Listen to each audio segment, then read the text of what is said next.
हर मनुष्य अपने जीवन में सब कुछ अच्छा चाहता है कि नहीं? लेकिन अच्छा चाहना और अच्छा होना दोनों में बड़ा फर्क है। हम अच्छा चाहते तो हैं, लेकिन अच्छा होता नहीं।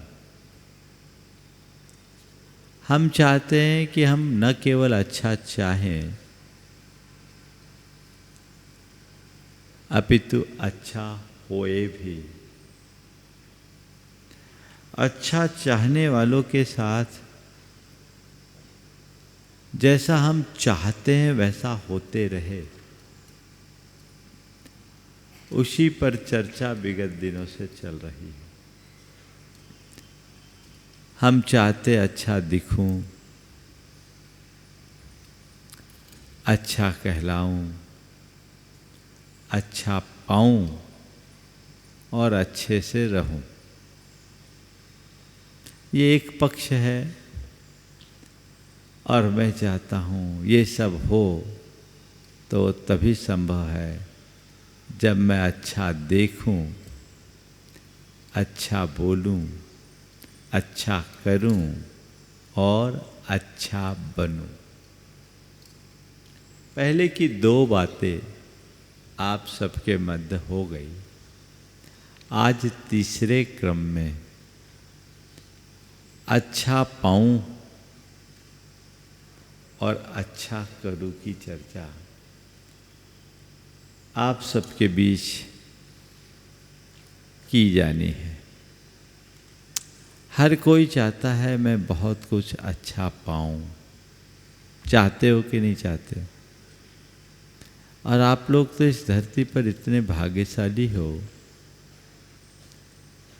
कि आपने जो चाहा है वह सब आपके पास है, आपने उसे पाया भी है। पाया है कि नहीं पाया? अपने जीवन में थोड़ा अंदर उतर कर देखो, अपने जीवन को निकटता से निहार कर देखिए।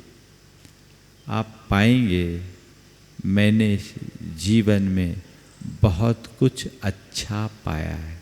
पाया है कि नहीं? बोलो, क्या क्या पाया है? थोड़ा एक बार नोट करें।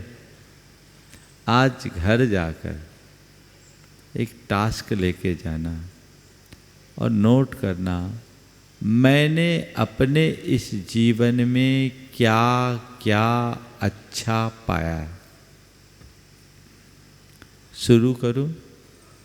हाँ, क्या पाया? सबसे पहले तो हमने जन्म पाया। जन्म पाया कि नहीं?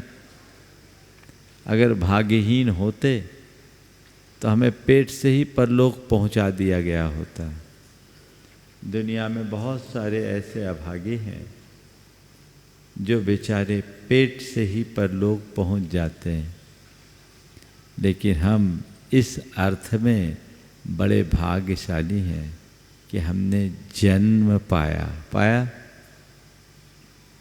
जन्म ही नहीं पाया। जन्म लेते ही बहुत से लोग स्वर्ग सिधार जाते हैं। हमने जीवन पाया। जीवन पाया कि नहीं? हाँ, जीवन पाया। हमें जीवन मिला। क्या ये कोई साधारण बात है?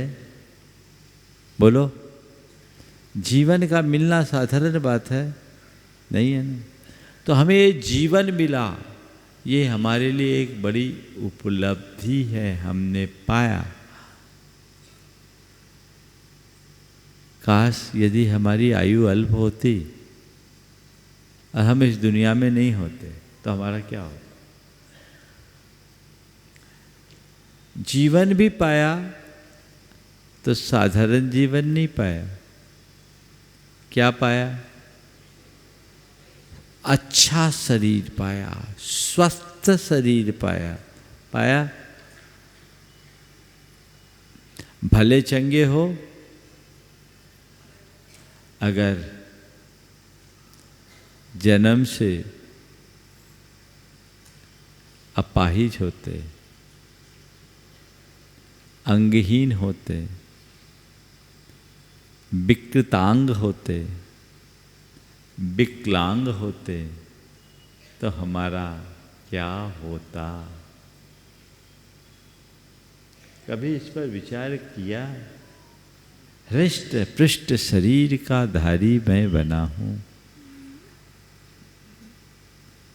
ये कोई साधारण बात है? इस धरती पर बहुत से अपाहिज लोग घूमते हैं, बहुत से अंगहीन लोग घूमते हैं, बहुत से मूक बधिर लोग दिखाई पड़ते हैं। उस अर्थ में अच्छे हैं कि नहीं, है ना? तो हमने क्या पाया? अच्छा शरीर पाया। ठीक, अच्छा शरीर ही नहीं पाया। धन संपन्नता पाई,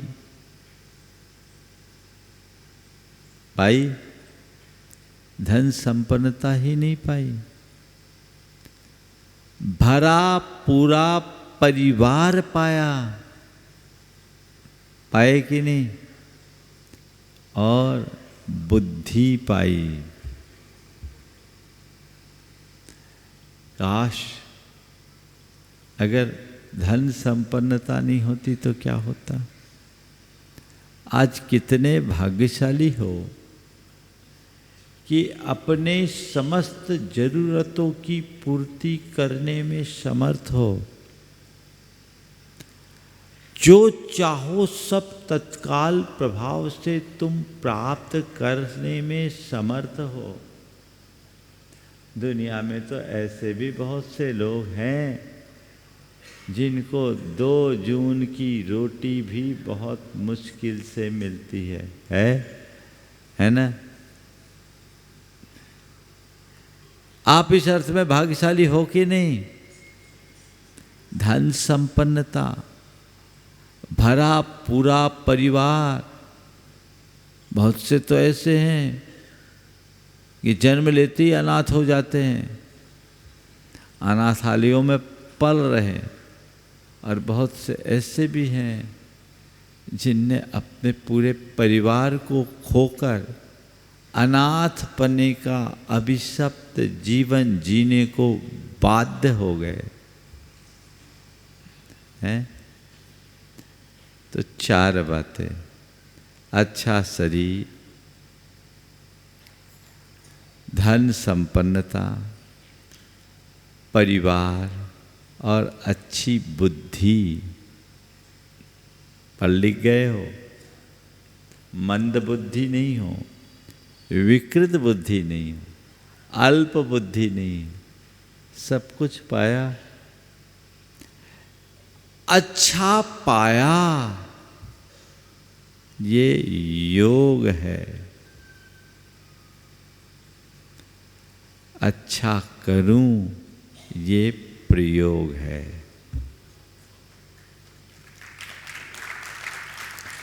योग तो मिला, प्रयोग क्या है? बोलो, क्या प्रयोग? ये जीवन मिला, स्वस्थ शरीर मिला, तो इसका क्या प्रयोग कर रहे हो? मौज मस्ती में बिता रहे हो, भोग विलास में गंवा रहे हो, या केवल दुनियादारी में ही सिमट कर रह रहे हो? क्या कर रहे हो? यही चल रहा है ना? ये इसका सत्प्रयोग है या दुरुपयोग? अच्छा शरीर पाया तो अच्छा काम करो। जो इस जीवन में अच्छा हो सकता था तुमने उन सबको पा लिया। पाया कि नहीं पाया? अब थोड़ा हिसाब लगाओ कि मैंने अपने जीवन में ऐसा क्या क्या किया जिसे मैं अच्छा मान सकूं या जिसे अच्छे की श्रेणी में रख सकूं। थोड़ा आंख बंद करो। क्या क्या अच्छा किया, बोलो। ऐसे सारे कार्य जिनको मैं अपने जीवन के अच्छे कार्यों में गिन सकूं, आज का टास्क है। आपको लिखना है कि ये कार्य को मैंने अच्छे कार्य के रूप में किया, ये मेरे जीवन के अच्छे कार्य के रूप में गिने जाने योग्य है। बताऊं क्या होगा, करके देखना, और कल मैं आप लोगों से रिपोर्ट भी लेना चाहूँगा। शुरुआत में ढेर सारी चीज़ें आएंगी, फिर जब आप उसको रिव्यू करोगे तो आधे कट जाएंगे, और दोबारा करोगे ईमानदारी से तो उससे और आधे रह जाएंगे। फिर देखोगे तो 50 वर्ष के जीवन में 50 काम भी मुश्किल से निकलेंगे। सब डिफ़ॉल्टर है, सब के सब डिफ़ॉल्टर है, क्योंकि हमारे जीवन की दिशा ही उल्टी है। सबसे पहले अच्छा कार्य किसे कहेंगे?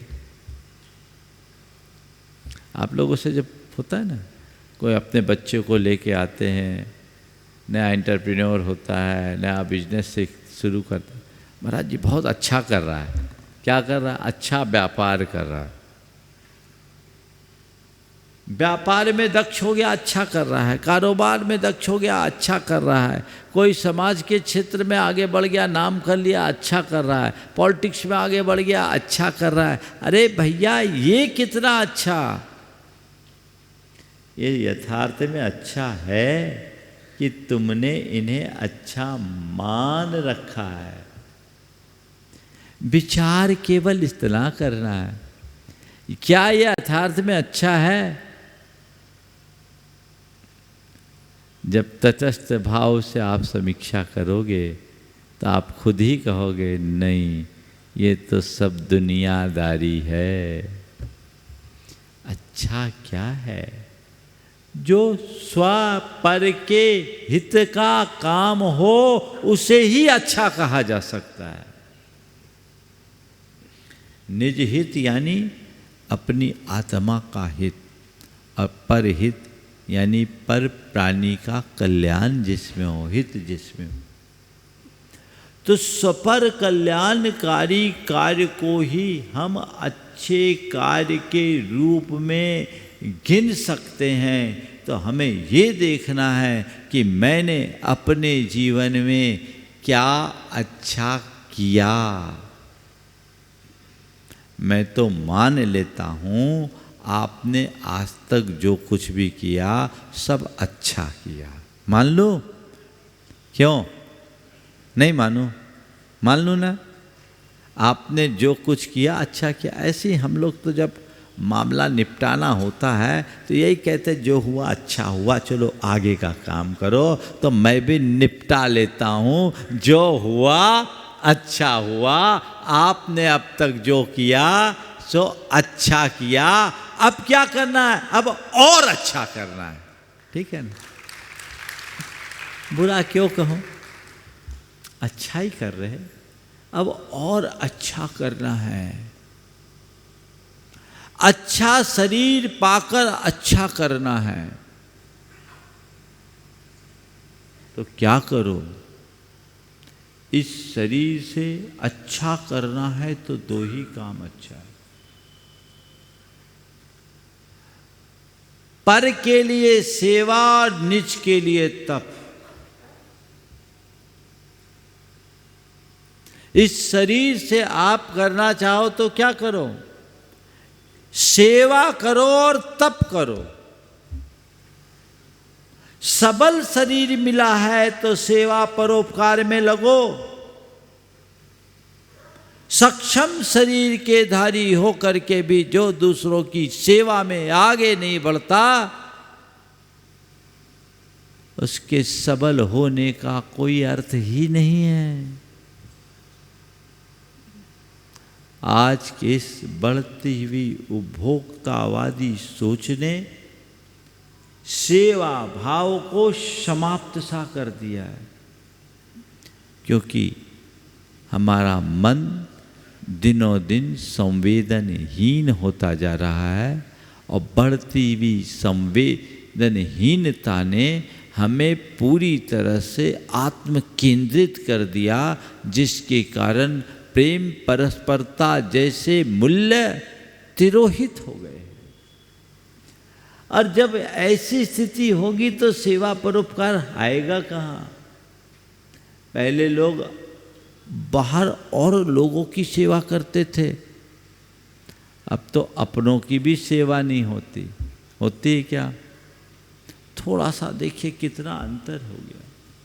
पहले अगर किसी को खांसी आती थी तो बाजू में बैठने वाला कोई भी हो उसकी पीठ सहलाता था, फट से पीठ सहलाता था।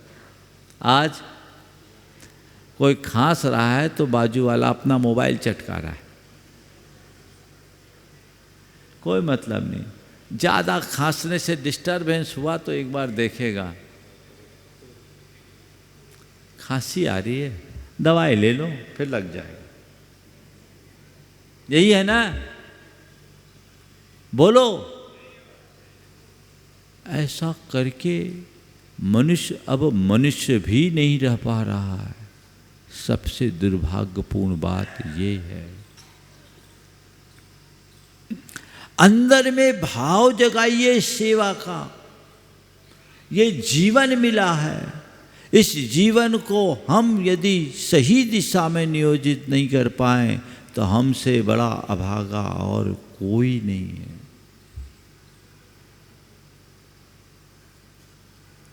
जो लोग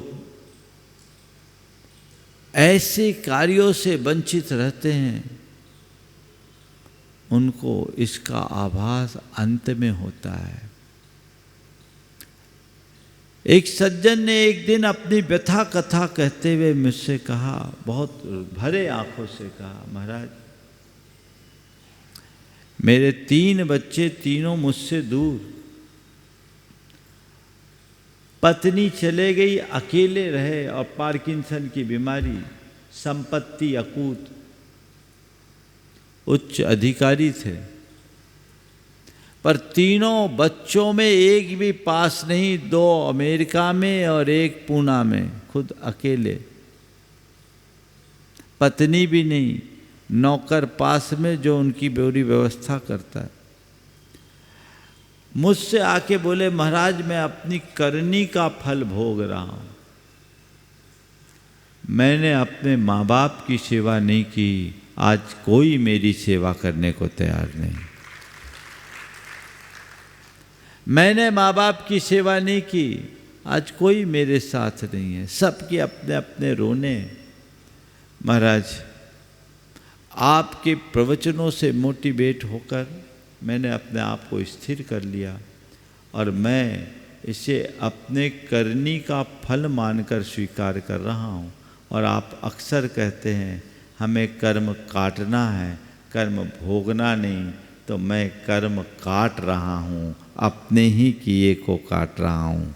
काश आप जैसे सद्गुरु का उपदेश मुझे पहले मिल गया होता तो मैंने अपना जीवन संभाल लिया होता, मेरा अनुकरण मेरे बच्चे भी करते। ऐसा बहुतों के साथ होता होगा। सेवा भाव आप जब खुद करोगे तभी दूसरों के साथ उसे देख पाओगे। दिनों दिन इसमें बहुत हीनता आ रही है। एक बड़े प्रतिष्ठित डॉक्टर जो शिशु रोग विशेषज्ञ थे, 30 साल से प्रैक्टिस कर रहे थे, बहुत प्रसिद्धि थी। एक दिन चर्चा में जब मैंने उनसे पूछा कि आप 30 साल से प्रैक्टिस कर रहे हैं, आपने क्या परिवर्तन देखा। उन्होंने जो एक बात कही वह आप सबको ध्यान देने योग्य है। उन्होंने कहा, महाराज जी, आज से 25 वर्ष पहले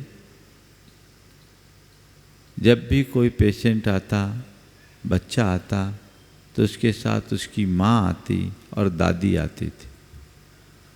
ये मैं 10 साल पुरानी बात, 2008 की बात बोल रहा हूँ, 16 साल पुरानी। तो उससे 25 साल पहले और चले जाइए तो काफ़ी पुरानी बात हो गई। तो उन्होंने कहा कि जब पेशेंट आता तो पेशेंट के साथ बच्चे की माँ और उसकी दादी आती। बच्चा रोता, व्याकुल होता, माँ घबराती, तो उसकी सास कहती, बेटा चिंता मत कर, मैं हूँ ना, सब ठीक हो जाएगा, संभाल लूँगी। बेटे चिंता मत कर, मैं हूँ, सब संभाल लूँगी।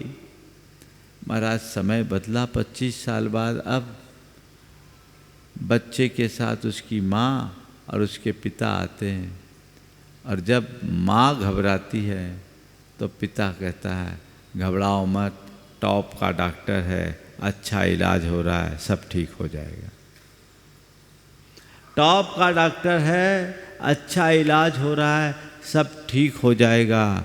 महाराज जी, अंतर ये है कि पहले जो बच्चा 3 दिन में स्वस्थ होता था, अब उस बच्चे को 10 दिन लग जाते हैं।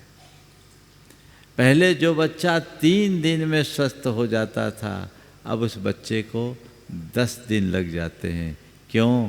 पहले सेवा थी, प्रेम था, अब केवल फॉर्मेलिटी रह गई, तो कैसे जीवन को गति मिलेगी।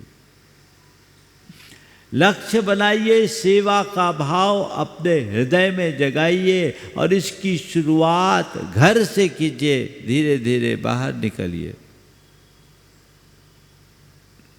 तब आप कुछ अच्छा करने की शुरुआत कर पाएंगे। आज मैं ऐसे अनेक लोगों को जानता हूं जिनको सुबह कुत्तों को घुमाने का वक्त है, पर अपने बीमार माँ बाप को अस्पताल ले जाने का वक्त नहीं। कुत्तों को घुमाने का वक्त है, पर बीमार माँ बाप को अस्पताल ले जाने का वक्त नहीं। मुझे तो दिखता है कुत्तों को बाप से ज़्यादा प्यार करते हैं और माँ बाप को कुत्तों से ज़्यादा दुर्व्यवहार करते हैं। कैसे होगा जीवन? कहाँ जा रहे हैं? ये पढ़े लिखे लोगों की सोच है। ये प्रवृत्ति बदलनी चाहिए। सेवा का भाव अपने हृदय में जगाइए और इसे घर परिवार से शुरू कर कर सर्व समाज तक फैलाइए। दूसरा है तप। ये शरीर भोगों में रमाने के लिए नहीं मिला, ये शरीर भव सागर से पार उतरने के लिए मिला है। अगर दुरुपयोग करोगे तो सड़ोगे, बार बार नहीं मिले। तप करो, पार उतरो। कई बार किन्हीं को लंबी सजा होती है ना, तो लंबी सजा में कभी कभी पैरोल पे छोड़ा जाता है ना। और पैरोल पर जब छोड़ा जाता है तो एक निश्चित समयावधि के लिए छोड़ा जाता है और उनके लिए एक गाइडलाइन होती है, उससे बाहर उनको नहीं चलना। उस गाइडलाइन के अनुकूल ही चलना पड़ता है, पता है ना।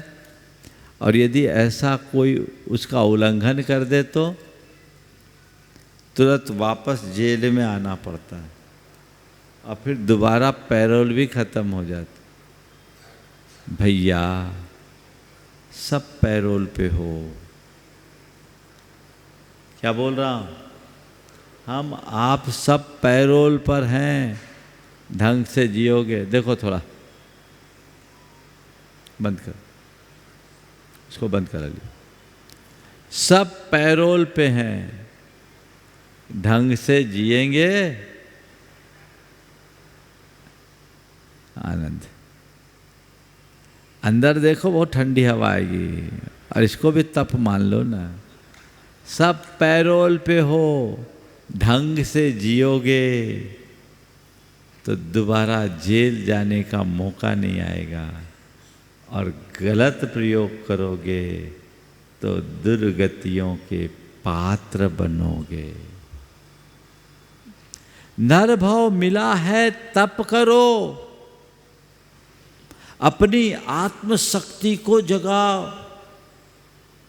शारीरिक, मानसिक और वाचिक तीनों स्तर पर जितना बन सके तप की तरफ दृष्टि रखो।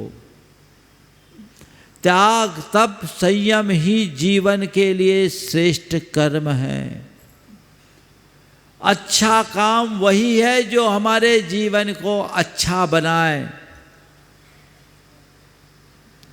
इसलिए अच्छा करने के लिए उत्साहित होइए। अपने आत्मशक्ति को जगाइए। मोह भाव को मिटाइए, ज्ञान भाव को जगाइए। अपने आप त्याग, तप, संयम की ओर रुचि जगेगी, और वह आपके जीवन के उत्कर्ष का आधार बनेगा। अंतरंग में ऐसा भाव जगाने की चेष्टा करनी चाहिए, उसके लिए सत प्रयत्न करना चाहिए। ये समय की बहुत बड़ी आवश्यकता है। आप तप करना चाहेंगे, महाराज तप के नाम से ही हमारे कंठ सूखने लगे। ये मनुष्य जीवन जिसके लिए मिला है उस पर दृष्टि रखो। अगर आपने दुरुपयोग किया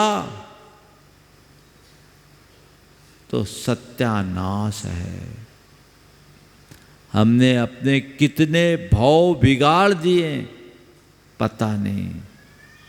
ये भाव ना बिगड़े, ये सावधानी रखो। अपने आप के प्रति ईमानदार बनिए। अपने जीवन को संवारने के लिए संकल्पित होइए, जिससे जीवन को बेहतर बनाया जा सके। अच्छा करना है, इसको केवल भोगों में मत लगाइए। एक दिन ये सब नष्ट भ्रष्ट हो जाएगा। तो अच्छा शरीर पाया, क्या करना है? सेवा और तप। गांठ बांध लो, जितना बने मुझे तपना है। तपस्या के बिना खुद को निखार पाना असंभव। दूसरे क्रम में संपत्ति पाई। क्या पाया? संपत्ति पाई। तो संपत्ति पाई, आप भाग्यशाली हो, आपके पास किसी वस्तु का अभाव नहीं है, सर्व संपन्नता है ना? तो संपन्नता है तो उदारता भी होनी चाहिए। क्या है? संपन्नता है तो उदारता होनी चाहिए। संपत्ति पाए हो तो सुरा सुंदरी में बहाना उसका दुरुपयोग है। संचित करके रखना भी उसका दुरुपयोग है। उसका सदुपयोग क्या है? दान और परमार्थ के कार्य में नियोजित करना ही उसका सत्प्रयोग है। तुम्हारे पास धन है, संपत्ति है, जितना आवश्यक है उसका उपभोग करो, और जो बचे हैं उसका उपयोग करो। बस उपभोग और उपयोग, यही है समुचित प्रयोग।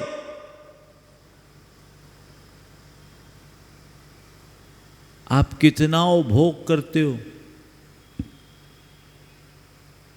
जितनी संपत्ति है उसका अगर देखा जाए, संपन्न लोगों के हिसाब से बोल रहा हूँ, 10 मांस भी उपभोग नहीं होता, 10 मांस भी।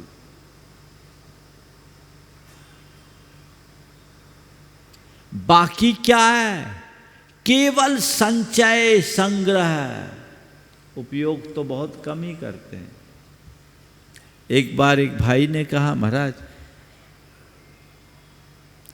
50 करोड़ वाला हो चाहे 500 करोड़ वाला, स्टेटस बराबर है।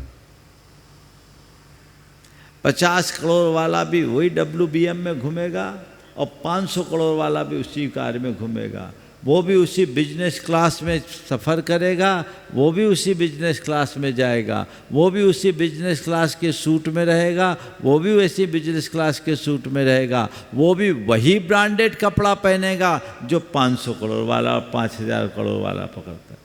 कोई अंतर नहीं है। एक लिमिट के बाद पैसे का कोई उपयोग नहीं होता। अंतर क्या है? केवल मन की संतुष्टि। मेरे पास 50 करोड़ है तो मेरे पास 500 करोड़ है तो मेरे पास 5000 करोड़ है। अरे भैया, 50 हो, 500 हो या 5000, अंत क्या है? केवल राख। सब कुछ होगा खाक। क्या लगे? किसमें लगे हो? उपयोग करो, उपभोग करो, उपयोग करो। जितना जरूरत है उतना उपयोग करो, और जरूरत पूरी हो जाए तो जरूरतमंदों के लिए उपयोग करो। यही तो दृष्टिकोण है। संचित करके रखना कोई बड़ी बात नहीं है। ये सत्प्रयोग नहीं है, दुरुपयोग है। और तुम जोड़ जोड़ के एक दिन छोड़ के जाओगे। कोई लेके जा पाया? आज तक कोई नहीं ले जा पाया। जब कोई नहीं ले जा सका तो तुम कैसे ले जाओगे? इसलिए क्या करो? दान करो, सपर के कल्याण में लगाओ। वही सच्चा प्रयोग है। तुम्हारे दिए जोड़े हुए धन को छोड़कर जाओगे तो हो सकता है तुम्हारे पीछे की पीढ़ियां उस संपत्ति के पीछे लड़ मरे। और बहुत से लड़ मर रहे हैं, मैं जानता हूं, लड़ मर रहे हैं। एक बार एक ने तो कहा, अच्छा होता हमारे माँ बाप पैसा छोड़ के नहीं गए होते, हम गरीब के बेटे होते, कम से कम झगड़ा तो नहीं होता। लेकिन उनने कमा के छोड़ा और उनकी पीढ़ियाँ आज लड़ मर रही है, कुछ नहीं है। और कई ऐसे होते हैं कि अगर माँ बाप अपनी संतान के लिए ज़्यादा संपत्ति छोड़ देते तो आने वाली पीढ़ियाँ आलसी हो जाती। मैं ऐसे बहुत तख्त तोड़ों को जानता हूँ। तख्ता तोड़, जो तख्ता तोड़ किसको बोलते हैं समझ गए? जो पूरी ज़िंदगी तख्ते पे बिताई हैं और कुछ कमाई धमाई नहीं किया, अपने बुजुर्गों की संपत्ति को बेचा और आराम से ऐसे ज़िंदगी कमाए। हो सकता है 2-4 ऐसे महान भाव आपके बीच भी हों, कह नहीं सकते। तख्ता तोड़ अकर्मण्य बन जाते हैं। इसलिए आप चाहते हो कि मेरी आने वाली पीढ़ियां ऐसी तख्ता तोड़ बने, तो छोड़ के जाओ। उनको उद्यमी बनाना है, उनको उत्साही बनाना, उनको कर्मठ बनाना और उनको अंदर से स्ट्रांग बनाना है। तो उनको केवल एक आधार दो, ज़्यादा आलम्बन मत दो। वो खुद उससे आगे बढ़ेंगे और अपनी काबिलियत को साबित करेंगे। ये प्रयोग है। मैं तो आपसे कहता हूँ, खुद से देखो, माँ बाप ने जो छोड़ा उससे आगे बढ़ाए कि नहीं बढ़ाए? बढ़ाए ना। तो तो अपनी काबिलियत से बढ़ाए।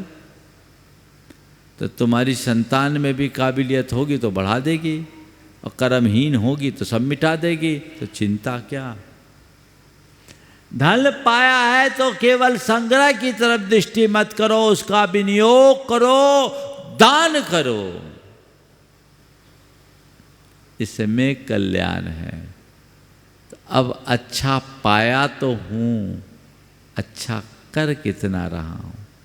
जिस अनुपात से पाया हूँ उस अनुपात से कर पा रहा हूँ या नहीं, मुझे बात पूरी करना, केवल संकेतों में आज बात करूँगा, क्योंकि देख रहा हूँ 10 मिनट मात्र बचे, और नहीं तो फिर आज की बात को कल खींचना पड़ेगा।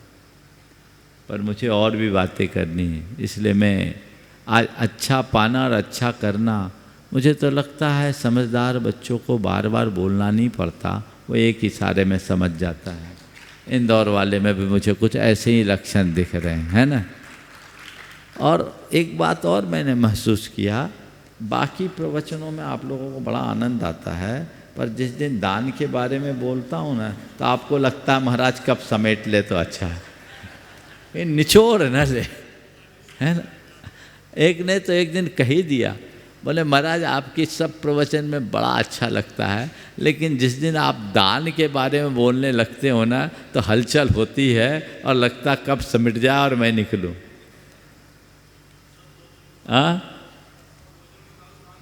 हाँ, तो क्या कह रहा हूं, संपत्ति पाई है तो उसका सद्व्यय कीजिए, अपने लिए कम, औरों के लिए अधिक खर्च कीजिए। संग्रह नहीं, अनुग्रह का भाव रखो। संग्रह तुम्हें कंजूस का नाम देगा, और अनुग्रह से तुम उदार कहलाओगे। मैं आपसे पूछना चाहता हूं, आप एक पैसे वाले हो, क्या कहलाना चाहते हो? आपको एक कंजूस व्यक्ति का नाम मिले, या एक उदार व्यक्ति की पहचान मिले? क्या चाहते हो बोलो? लोग तुम्हें कंजूस कह के पुकारे या उदार? थोड़ा जोर से तो बोलो। हाँ, किसको उदार कहोगे? जो पैसा जोड़ेगा उसको, या पैसा छोड़ेगा उसको? हाँ, तुम लोग करते क्या हो? महाराज हम लोग थोड़ा थोड़ा तो छोड़ते। मैं आपको एक को भी कंजूस नहीं कहता, मैं तो कह देता हूँ इंदौर की समाज बड़ी उदार समाज है। आनंद आ गया ना? लेकिन मुझे कब आनंद आएगा मालूम? जब तुम्हारे नाम पर दुनिया के लोग ताली बजाए कि इंदौर के समाज बड़ी उदार समाज है। और पूरे दुनिया के लोग कब ताली बजाएंगे? जब इंदौर की समाज इस चातुर्मास में प्रेरित होकर कुछ अच्छा करने के लिए संकल्पित होगी। अच्छा तो पाया ही है, आप लोगों ने पाया कि नहीं पाया? अच्छा ये बताओ, ये चातुर्मास भी तुम लोगों को अच्छा मिला कि नहीं मिला? तो अच्छा चातुर्मास पाया ना? पाया? तो अच्छा चातुर्मास पाया है तो अच्छा करने का संकल्प आज से ही कर लो।